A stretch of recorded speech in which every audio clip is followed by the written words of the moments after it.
มาสงค้ามาส่งพ่อแม่พี่น้องเฮาผู้ถ่อมยินเฮากูก็กูก้นค้าฮักกูก็ค้ามาสงค้า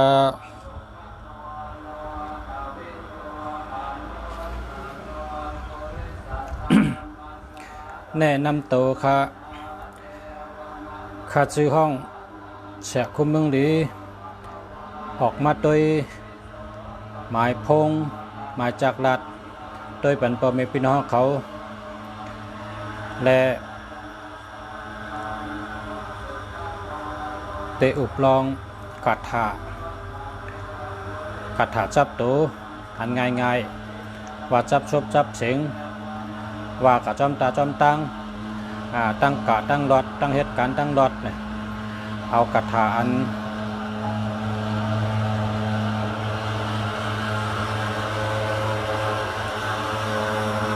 เอากระถางง่ายๆขนาด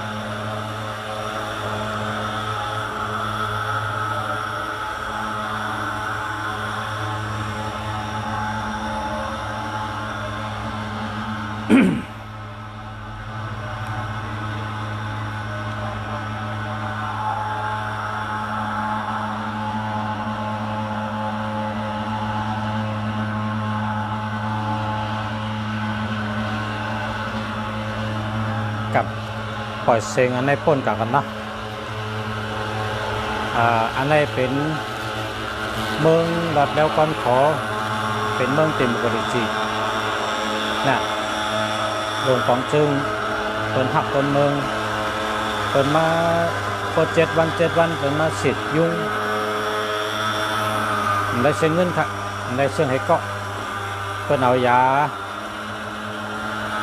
มาสิทธิ์เพื่อนเอายามาสิปัน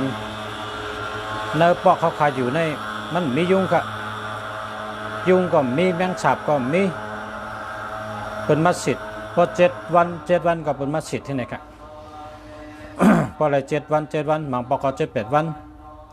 อันนั้นก็บางปอกก็เลือน1 ปอกแค่ไหนเขาเดินมัสยิดค่ะเขาเดินสีตรงกับจอมจอกจอมจิงจอมยุมจอมตีเหลือมีน้ำตีเหลือมียุกยักษ์ที่เหลือ66ในเขาก็สีจังไหนค่ะเขามัสยิดปันดาไลค่ะลงบองจึงมัสยิดปันดาไลคนเมืองอันอยู่ในวันในนาก็คนเมืองอันอยู่ในวันในเวงก็ได้เชิงเงินค่ะได้อยู่ดีกินวันยุงเนี่ยมีค่ะมียุงเพราะว่าเขามัสยิดจังไหนขนาดเนาะยุงเนี่ยมันตายหมดเขาจอมต้นไม้จอมกอไม้จอมตีเลยมี6ตีเลยมียุ่มตีเลยมีต้นไม้เขาก็สิทธิ์ให้ไหนค่ะเขามาสิทธิ์เนี่ยเขาตึกมาสิทธิ์ค่ะเพราะว่าเป็นเมืองติมกริจีเนี่ยมันโจนะครับทางห้างลัดใครลัดฉันก็ลัดทางห้างว่นใครว่นฉันก็ว่นทางห้างเฮ็ดใครเฮ็ดฉันก็เฮ็ดการสังก็กำใจเขาใครเฮ็ดฉันก็เฮ็ดได้กูเมียวใครเฮ็ดฉันก็เฮ็ดได้กูเมียวใครลัดฉันก็ลัดได้กูเมียวใครว่นฉันก็ว่นได้กูเมียวอันนี้เป็นห้องว่าเมืองดอดแล้วก้อนขอนะครับเมืองมันดอดแล้วก้อนขอในจ่อว่าจ่อนะมันมีคนนึกจักกันคนเป้กินกันนั่นมีค่ะนะคนมีหักกันเหยุ่มต่อกันเหประหันกันก็มาสงค้าประหบกันก็มาสงค้าพอเตลัดต่อกันก็มาสงค้าอันนี้จะเฮ็ดกุฏิกว่ากันเลยก็เฮ็ดกุฏิค่ะคนอ่อนคนหลงคนเท่าคนยิงคนใจเฮ็ดหมดค่ะนะอันนี้แต่เฮ็ดกุก็มันเป็นเมืองขึ้นเยอะมาทรงค่ะเนาะ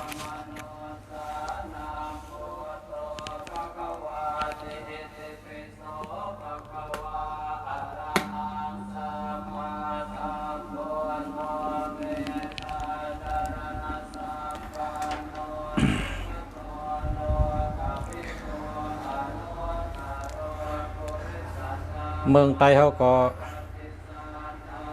เมืองโฮมตุ่มก็ขึ้นจากมาสูงแล้วก้าพ่อแม่พี่น้องกูก็กูโกนกูวันกูเมืองกูเจ้าคือกูเจอจัดเจอจัดเผอเจอจัดมันเจอมงก็มงแป้งเจอแมงก็แมงหักเปิ้นก็อ่อนกัน ขึ้นมาตุกย้อนเฮาเลยเป็นเมืองแพทตะเลติโมกรีจีเจ็ดจังสังเพราะว่าเฮาขาดตุกย้อนไหนก็คู่กะไรอีสังก็ยะว่าเฮาขาดไรมันตื่นไรลองไรก็ยะว่าเฮาเฮ็ดเฮาไรมันก็ตื่นไรมันอยู่ที่เฮาพร้อมกันเป็นน้ำหนึ่งเจอเดียวกันพร้อมเสียงเป้งปากตัวก็พร้อมใจก็พร้อมปลายวนก็พร้อมตัวก็กวาดตั้งเดียวกันตั้งเฮ็ดก็เฮ็ดเหมือนกันตั้งลาดก็ลาดเหมือนกันตั้งวนก็วนเหมือนกันพอเฮาอ่อมล้อมพร้อมกันตั้งโตตั้งเจอตั้งออกอ๋อ ตั้งโตคิงตั้งเฮ็ดตั้งสร้างตั้งวนตั้งเจนจาตั้งเยืองอันพอเฮากว่าตั้งเดียวกันใน น้ำเปไผ่น้ำไผ่เป็นน้ำการสังก็เย้าพอเฮาพร้อมกันอ่อมล้อมพร้อมกันเฮ็ดการสังก็เฮาตื่นอ่องเป้กูตีกูเมียวและกูตีอ่องเป้ตาเซค่ะการลองตัดได้เป็นผู้อ่องเป้ไรอันเฮาเคยไรพอเฮาอ่อมล้อมพร้อมกันพร้อมเสียงเป้งปากกันเป็นน้ำหนึ่งเจอเดียวกันตั้งวนก็วนกันตั้งเฮ็ดก็เฮ็ดเหมือนกันตั้งลาดก็ลาดเหมือนกันตั้งกว่าก็กว่าเหมือนกันในเปิดห้องว่าพร้อมกัน พอเฮาพร้อมกันเป็นน้ำหนึ่งเจอเดียวกันน้ำเปะไผ่น้ำไผ่เป็นน้ำพร้อมกันเป็นแห้งแป้งกันเป็นรองขึ้นใหญ่คนเฮาคามีออกกูก็มีหยานกูก็มีปลายวนดีกูก็พอเฮาคาไรสังเฮาก็รู้โซกันพร้อมกันเฮ็ดเฮาแต่ไรบ่เป็นของเฮาตัวเบอร์ปันอินเนาะ0652324288อันนี้ดีค่ะดีเตะค่ะเพราะว่าพอเขามีเงินก็จ่ายปัดตัวเงินอันนี้428นั่นค่ะมีเงินนำ428ในมีเงินนำนะครับ428 824อันนี้มีเงินนำค่ะ0946154769อันนี้เอา8ให้ค่ะดีค่ะดีเปิ่นใจค่ะ7667นี่ตันตายก็ตายตันรู้ก็รู้ตันซุ่มก็ซุ่มตันญาเพก็ญาเพผัดดิบก็ผัดตายเพราะการมากมีขึ้นมาก็หนึ่งตายกว่าก็หนึ่งกึดไว้ตั้งหัก2ก็กว่าจอมกันก็หนึ่งตายผัดกว่าก็หนึ่งกึดไว้การเงินขึ้นมาก็หนึ่งตายกะก็หนึ่งกึดไว้6776นี่เป็นรองมวยหลงเพราะเผาเจ้าก็ได้หบญาลองไปตันเป็นก็เป็นไปตันลูกก็ลูกไปตันซุ่มก็ซุ่มไปตันตายก็ตายไปถึงขิงก็ตายไปอาศักไปเชิงก็ตายจะนี่ก็แปลว่าเปิ้นห้องว่ามวยหลงกามไตในเปิ้นว่ามวยหลงมวยเก่ากอง062-930-3649อันนี้ศูนย์มินกลางเพราะศูนย์มินกลางในเงินโฮอกจะเป็ดเจโฮเงินไหลมาหึงนั่นก็เสียงขึ้นตั้นไหลเก็บตั้นไหลหอม หาเงินไหลมาก็เสียงขึ้นหลายปีก็เหมือนเก่า6 ปี10 ปีก็เหมือนเก่าจู้ไหลหอมไหลเก็บไหลมักมีให้ปอกเพราะว่าเป็นทองปองก้นก็แล้วทองปองทองปองก้อนนั่นก็ เตียกน้ำเตรียมได้สิปอกล้อก้นอันหมายพงในกลางมันมีศูนย์ก็เหมือนหนังมันมีหูขย่าเพราะฉะนั้นก็สั่งว่าหมายพงสู่เจ้าเขามีเงินเขามักเขามีก็สู่เจ้าเขามีศูนย์มันตัวเร็วใกล้ค่ะศูนย์มันเขามีตัวเร็วใกล้ค่ะเขามีตั้งเงาก็ปล่อยอะค่ะนะเขามีเงาตัวเร็วปล่อยอะค่ะเพราะศูนย์มีน้ำได้มีเพราะศูนย์มีน้ำได้เป็นย่อกาก็เป็นย่อกาเป็นย่อกาน้ำเป็นตั้งเป็นย่อกาฉะนั้นก็อย่าปิดใจค่ะเพราะมีศูนย์น้ำเพราะหึงมากก็ใจก็เหมือนเก่าเพิ่นห้องว่าก้นหย่องมันมีหลายเมียวค่ะก้นหย่องเนี่ยหย่องในมี60เมียวค่ะหย่องในมี60เมียวมันว่าอายุแค่เสหย่องในมี60เมียวกันเพราะว่าจะละมั่มรัดต่อเพอก็กัดคัดซอยอยู่ในเฮิรนทั้งวันเขาก็กินน้ำก็กินเพราะใครขี้ใครเยี่ยวก็ขี้เยี่ยวให้ขึ้นมานอนขึ้นบนห้องก้นหย่องเมียวหนึ่งนะก้นหย่องในมี60เมียวก็ได้รัดก็มันได้น้ำนะก็เพราะฉะนั้นแหละหมายพงเนี่ยเพราะมันมีศูนย์น้ำมันก็เป็นก้นหย่องเมียวกองแต่หย่องเมียวให้เนี่ยนะใน60เมียวนั่นนะเพราะเพิ่มหมายพงมีศูนย์ในกลางก็8เห็นนะตัวปันอีกหนึ่งค่ะ094886784749อันนี้ดีค่ะดีเต๊ะค่ะดีเต๊ะค่ะอันนี้ดีเต๊ะค่ะเนาะ0969684984อันนี้ก็ดีค่ะดีเต๊ะค่ะ84นี่8448นี่8448นี่ยุ่มเพ้อค่ะนะยุ่มเพ้อก็แปลว่าก้นเจ้า8448นี่สติโตแห้งไว้ไปวนตั้งเจนจ้าอ่านว่าเปิ้นเตแหลนเปิ้นเตเก้าเปิ้นเตเฮาอามาขำปันลองซื้อก้าเนี่ยซื้อรถเนี่ยซื้อเฮิรนเนี่ยซื้อเมียวอันเมียวกายใหญ่คันดงเนี่ยไรกับเส้นบันเปิ้นไรกับกั้มบันเปิ้นไรกับอามาขำบันเปิ้นเจ้านั่นอย่าไปเฮ็ดละพอเฮ็ดก็จังยานะเอาเฮาใส่โหหาเฮาใส่โหนะหาเฮาใส่โห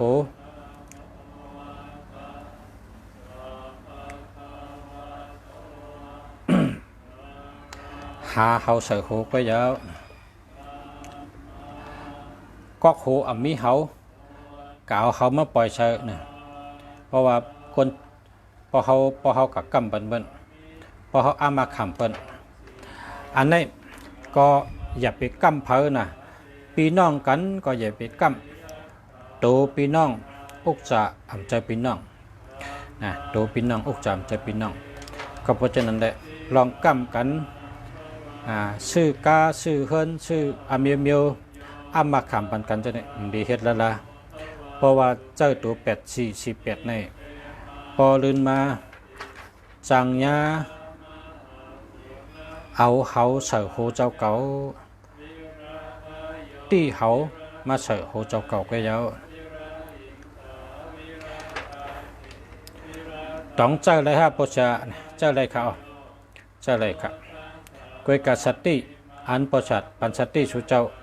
อย่าไปกำเผออย่าไปอามาขำเผอลองได้กวย0966443789นะห้ามเบอร์กันนะ879 0824463379อันนี้หาเบอร์กันนะ0956939820อันนี้หาเบอร์กันนะ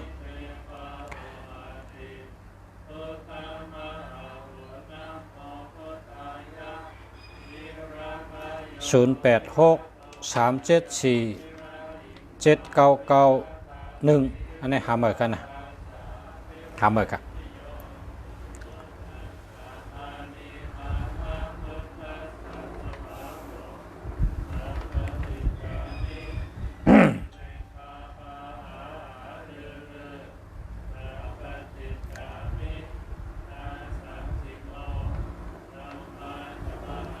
086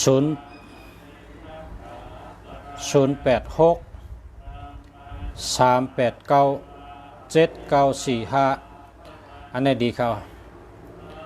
086 389 7945อันนี้เดียวค่ะดีเต้ๆค่ะดีกุโตค่ะ3883ในเมืองเขเขาชื่อปันลูกอ่อนฮงเฮนค่ะนะลูกอ่อนฮงเฮนจัน1จัน2จัน3จัน4เพราะว่ามี3883ในเป็นนักกีฬากำไตในเป็นห้องว่าป้อไผ่เลนแห้งป้อขนไก่ปิดโปลุงแลนเลียนปาเก็ตปอพุดปอป้อขนไก่กูลองและเป็นคนอันตอกใบนับคนตอกใบนับแรดออกออแรดหยันปิงยาไผ่ใบนับไผ่นับไผ่ตอกในแรดนะนะครับว่า38นี่อันนี้ดีอยู่ขนาดดีเต้ๆครับ061 773 6732ฮัมเมอร์ครับฮัมเมอร์ครับเนาะ096 830 096 805 199100อันนี้ฮัมเมอร์ครับฮัมเมอร์080 581 9822อันนี้ฮัมเมอร์ครับ064 605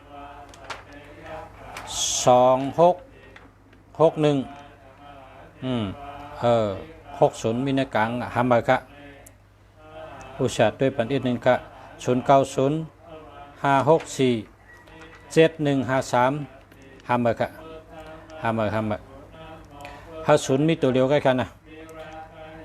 094 847 8696ใจอุ้งเพดีเต้ๆค่ะ094 847 8696ดีเต้ๆค่ะใจอุ้งเพเจ้าแล้วค่ะดีเต้ๆค่ะ062 928 5879ดีเต้ๆค่ะ062 928 5879นะดีเต้ๆกันนะ062 928 5879ค่ะดีเต้ๆค่ะนางทุย084 148 5792นะเจ้าแล้วค่ะแล้วเจ้าแล้วยินจมค่ะดีด้วยปันหมายพงเขายินจมค่ะมาชงค่ะ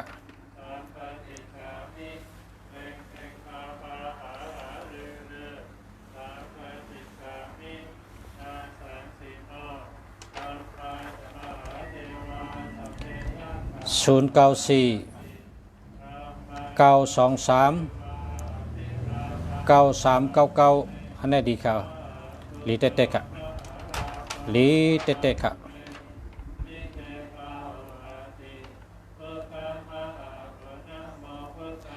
062 360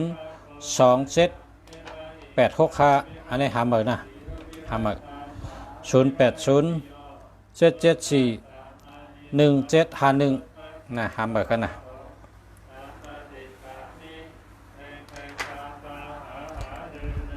062 963 1921ฮัมเมอร์ค่ะฮัมเมอร์ค่ะเนาะดีค่ะกำนะพอมีพี่น้องของเขาย้อนแป๊บหนึ่ง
มาสงฆ์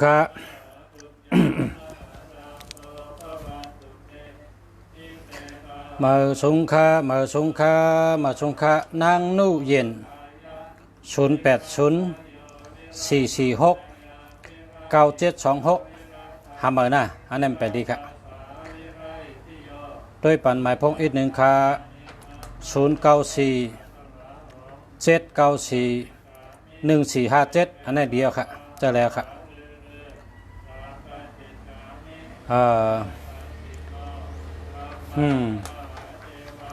ตันอ่านตัน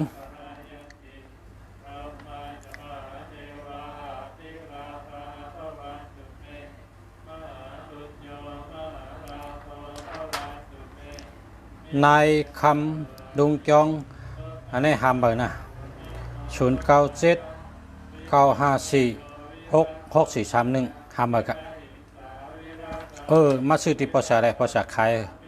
หมายพงดีดีมีกันไหนเพราะเผื่อใครหมายพงดีมาซื้อที่ภาษาขายหมายพงดีนะหมายพงมีเงินมีคำหมายพงอยู่ดีกินหวานเขาเลยตั้งหักดีก็เลยเขาการงานดีก็เลยเขาเมตตาดีก็เลยเขามีเงินก็เลยหมายพงก็เขาได้เลือกปันแม่นจำลูกวันชูเจ้าเย้าก็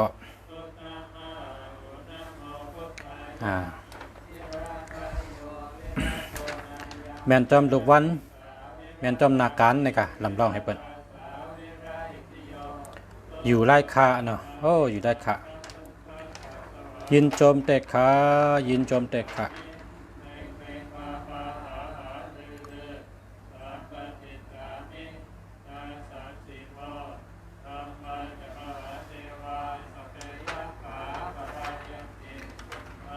0929943599เนาะอันนี้ก็ดีครับดีครับ0619285822อันนี้ก็ดีครับ0988แล้วก็800857อันนี้มันดีทำไปครับ0827592533อันนี้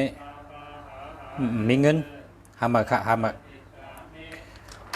ทำไปครับ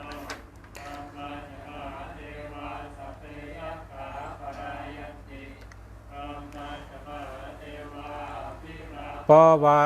หมายพงดีเนี่ยเขาชุนมีตัวเดียวกันหมายพงดีเนี่ยเขาชุนมีตัวเดียวกันนะเพราะสุเจ้าเขามีหมายพงดีเขาชุนมีตัวเดียวกันหมายพงดีหมายจากลาดดีคุณตาตัวเผาตัวมันนะตัวเผาตัวมันเขาชุนมีตัวเดียวกันหมายพงดีคุณตาตัวเจ้าเก่าดีนั่นเขาชุนมีตัวเดียวกันนะ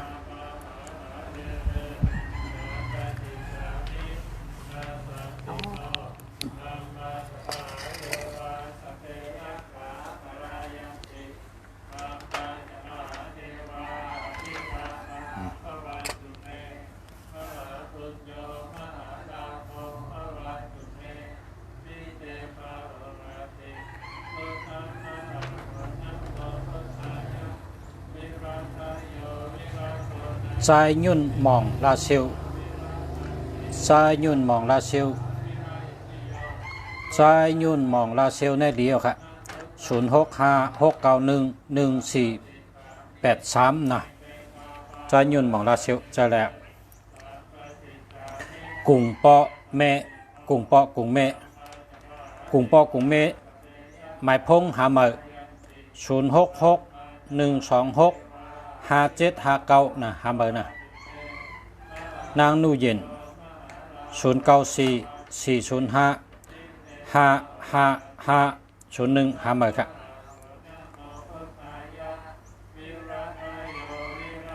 0618197877หาเบอร์ครับหาเบอร์นะ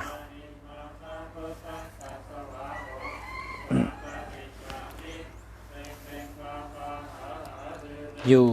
ลาเซล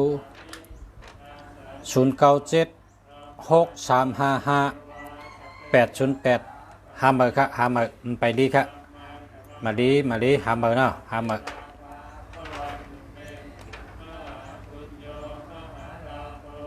น้องแอนคนเดิม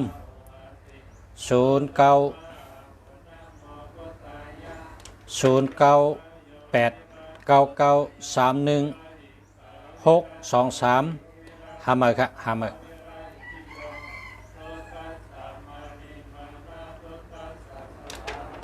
ครับแสงคำแสงสว่างนี่นะแสงคำแสงสว่าง0932614363ได้ครับจะแล้ว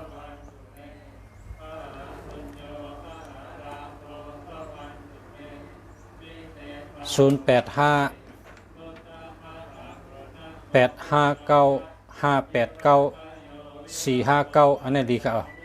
ดีอ่ะ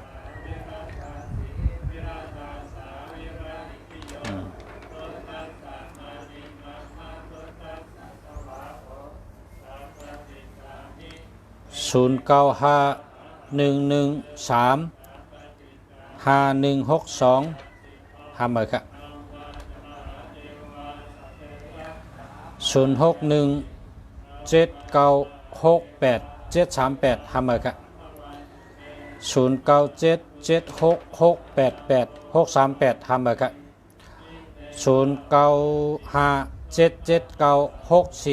0957796417จะแล้วครับเกิดวันอาทิตย์จะแล้วครับวันอาทิตย์ในหนูเป็น15กะวันอาทิตย์ใน159กะนะ159วันอาทิตย์ไซจอติกาเนี่ยก็เป็นชัดเทจอติกะเนี่ยเป็นชัดเทหลงจอติกะเมื่อปันพระเป็นเจ้าในชัดเทจอติกะใน100เป็นเงิน100เป็นคำอ่ะ100เงิน100คำมันกินเชียงดุมเชียงได้เพราะเปิ้นกับคุดได้ซ้ำเป็นดินกันกับเพราะโตเพราะของขาโปเมกามาได้100เป็นเงิน100เป็นคำกินก็เชียงได้ดูก็เชียงได้เปิ้นว่าผีมากเขานะผีมากเขาสัตเทจอติกาในเป็นเจ้าของ100เงินเจ้าของ100คำก็เพราะว่าเจ้า100เงินเจ้า100คำในเป็นสัตเทหลงจอติกาคำเดียวครับเมื่อปานพระเป็นเจ้าในสัตเทหลงมีหาปาสัตเทงาปานะสัตเทหาปาในสัตเทจอติกาในมี100เงิน100คำก็ตักมาขายเหมือนเชียงได้เป็นตั้ง100อะไรคำมีตั้ง100เงินมีตั้ง1000657580834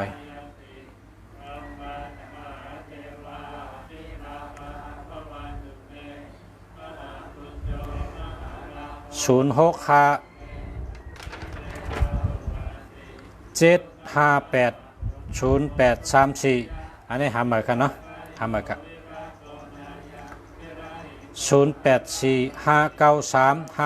0845935569อันนี้ดีครับ0837614972อันนี้มันดีครับหาเบอร์0619310698หาเบอร์ครับ0620888239หาเบอร์ครับในมันก็ไว้นะอ่านตันวันจันนี่เจอตัวแล้วพอกนวันจันนี่ในเจอ8789นะกนวันจันนี่เจอ8789วันเสาร์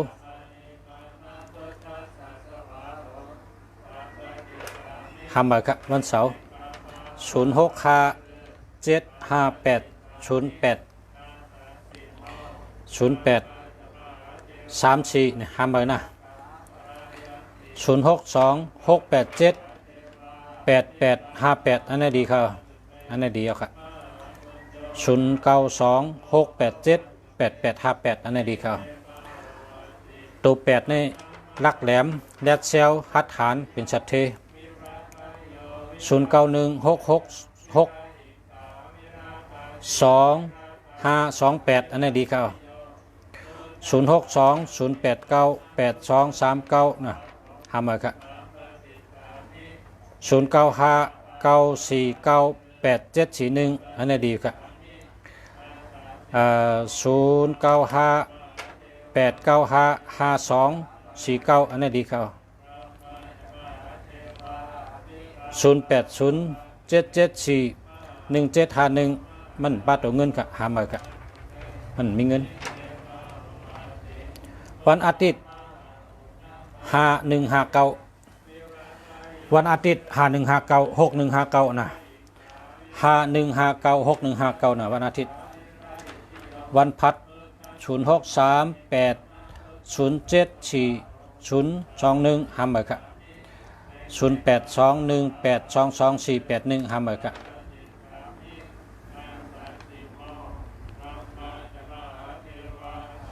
096 647 15594 096 647 15594จะอะไรครับ098 459 7349อันนี้หามาครับใจจอติก้าฮะแสดงตัวไงจอติก้านี่แหละสก้าแสดงตัวจะได้เป็นชัดเทใจจอติก้าอันนี้เป็นใจจอติเนี่ยเราเป็นจอติก้าจะเป็นชัดเท089 4266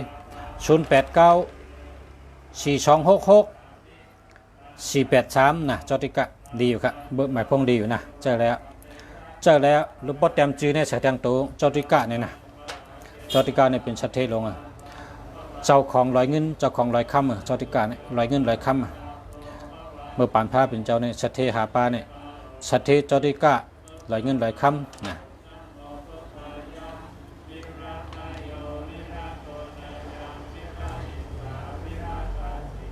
061 931 0698อันนี้มันดีหามาครับหามา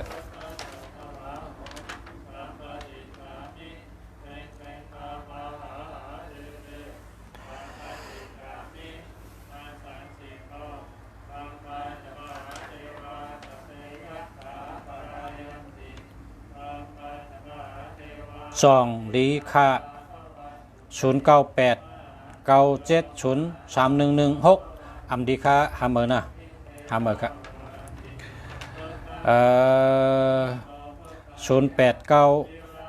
432 8256อันนี้ดีแก่เนี่ย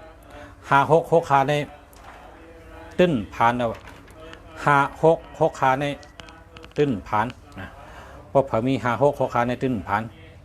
มันผ่านอ่ะมันปนตั้งผ่านอ่ะหมอกก่อนไต080 531 9535หามาครับหามาครับ062 206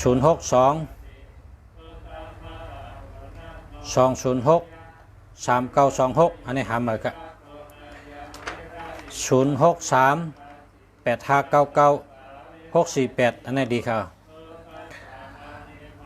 094 594 39336อันนี้ก็ดีอยู่ครับดีอยู่ครับสเตจอติกะนี่ก็สเตจอติกะเป็นสเตลงอ่ะบันนั้นแหละสเตจอติกะ089มาสเตจอติกะแหลกจีเหมือมันเนี่ยวันดีวันแก่เตวันทุนสเตจอติกะ089 426 6483นะแค่คาจือใจกอลิงกนวันเสาร์ใจกอลิงวันเสาร์แม่นหรอครับกองเป็นวันถอกสู่เจ้านั่นนะแคมสะเป็นคนแคมสะต่างวันถอกกับแคมสะ ต่างวันเกิดอยู่ดีกินวันต่างวันทอกก็แคมสะวันนั้นนะ08448432มาจะว่า0844845327อันไหน27อยู่ทางปลายมันมีเงินเอา8เทก็หามาเอา8เทหามา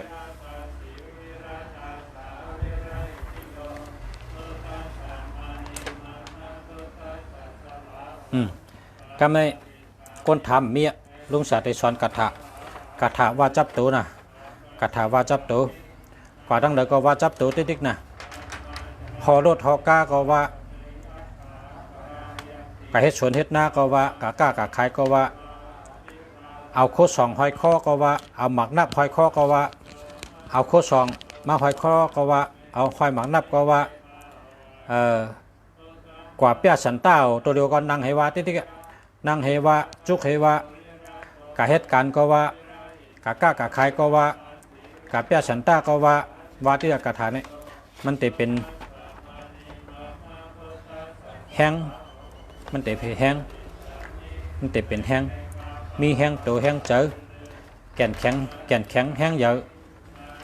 แห้งตัวแก่นแข็งแห้งเจอแก่นแข็งหลอดเพมีลองอ่องมันหรือนาการกูลอง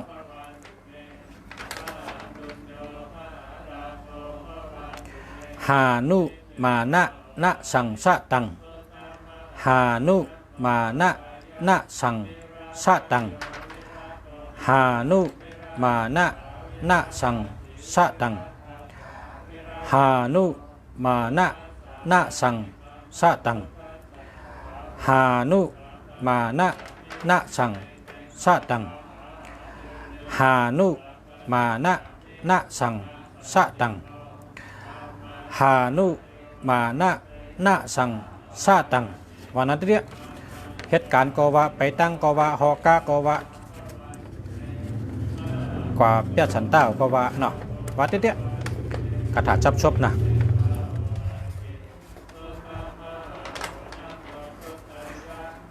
พอใครว่าแทงคองก็พอใครว่าแทงนะพอใครว่าแทงอันนี้ก็ดีอันนี้กระถาวาตาเสกระถารอดตาเสนะอยู่ดีมีรับรอดเพมีลองอ่องเป๊ะปุกทำอาละตานานำปุกท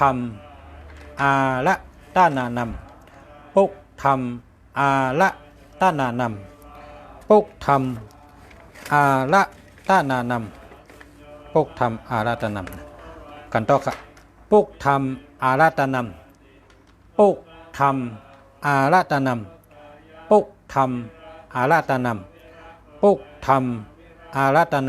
ำปุกทำอาราตนำปุกทำอาราตน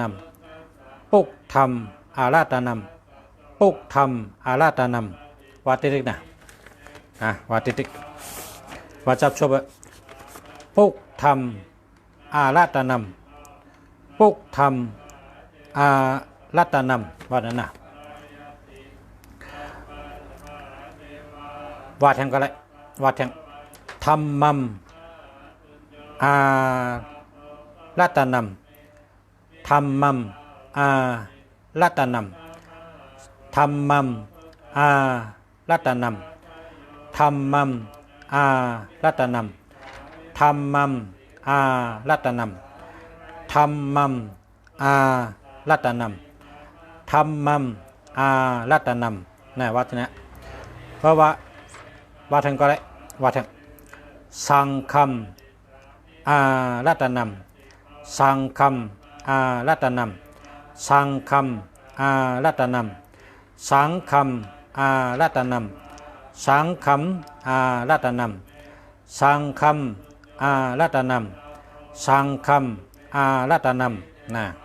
ว่า7 กรรมเนาะวานแล้วก็ได้ว่าแทงนะว่าแทงปุกทะปุกธรรมปะสิกธิเมปุกทะปุกธรรมปะสิกธิเมปุกทะป ปุกธรรมปะสิทธิเมปุกทะปุกธรรมปะสิทธิเม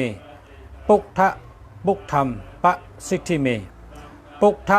ปุกธรรมปะสิทธิเมปุกทะปุกธรรมปะสิทธิเมในกว่าจับชบว่าติเตนะว่าแทงธรรมะธรรมัมปะสิทธิเมธรรมะธรรมัมปะสิทธิเมธรรมะธรรมัมปะสิทธิเมธรรมะธรรมัมปะสิทธิเมธรรมะธรรมัมปะสิทธิเมธรรมะธรรมัมปะสิทธิเมธรรมะธรรมัมปะสิทธิเมนะว่าติ๊กว่าทางกรรมสังฆะสังฆัมปะสิทธิเมสังฆะสังฆัมปะสิทธิเมสังฆะ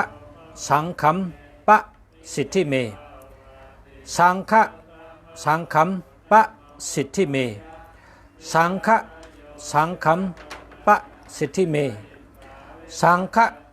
สังฆัมปะสิทธิเมสังฆะสังฆัมปะสิทธิเมว่าจะไหนว่าเจ็ดกรรมเจ็ดกรรมกัทธาลีว่าจับชบตาเสก็ตั้งเลยก็ว่าเหตุการณ์ก็ว่าป้ากองอยู่ก็ว่าตึกซึกอยู่ก็ว่านอนอยู่ก็ว่าเหตุการณ์อยู่ก็ว่ากว่าเปียฉันต้าอยู่ก็ว่ากล้าขายอยู่ก็ว่าเวียกชนอยู่ก็ว่าไถนาอยู่ก็ว่าไปตั้งอยู่ก็ว่านะว่าจับชบตาเสเป็นกัทธาลีวานเลยก็ได้อนุสาสน์นะใครวานเลยก็ว่าทั้งหมดก็ได้ว่าหนึ่งอันอะไรก็ได้นะมันอติเปมีเหมือนกันกูอันว่าแถวเดียวก็ได้ว่ากูแถวก็ได้นะกำหนังชูเจ้าปองเป็นได้กำหนังชูเจ้ามีข้าวยามกำหนังชูเจ้าโตตันพอโตตันพอมีข้าวยามเป็นยามดีชูเจ้ายะยามดีมีกูวันยามตันเป็นยามดีมีมังกลาลีมีกูวันยามตันเป็นยามดีของเฮาเยอะ